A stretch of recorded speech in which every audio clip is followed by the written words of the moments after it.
If you ask the average high school student, most of them know who Rosa Parks is. They know who Harriet Tubman is, and those are both obviously extraordinary women.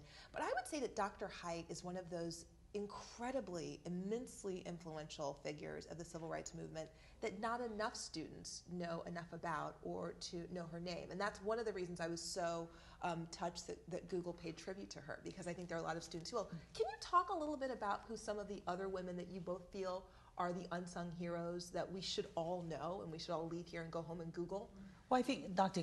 Giddings mentioned a lot of them, but in the case of teaching our children about their heroes and sheroes, you can't teach what you don't know.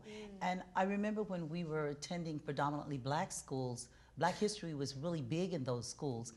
So I sometimes go to schools now and I see that people do attempt to teach black history, but I think we lost the opportunity to know so much about our ancestors when we moved from our schools and moved into other schools. And I'm not suggesting that was wrong. All I'm saying is we did lose something because we didn't get as much of our history as we normally would have gotten.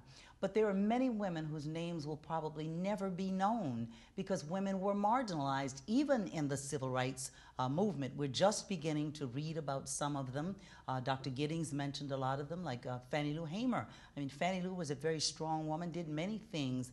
There was just you know, think about it, Rosa Parks. She named Rosa Parks. But Ella Baker, she's mentioned her. Those are the ones we kind of know.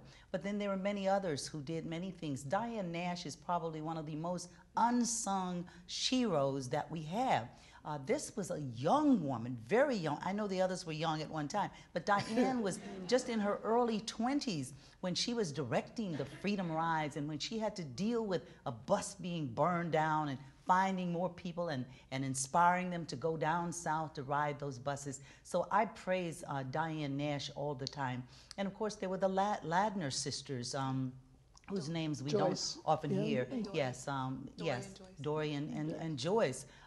There are just so many that it's hard to name all of them. And then we had the pre-civil rights women, and then we got the post-civil rights. But I still think we're in the civil rights period, so I could name some of those too who are doing many things.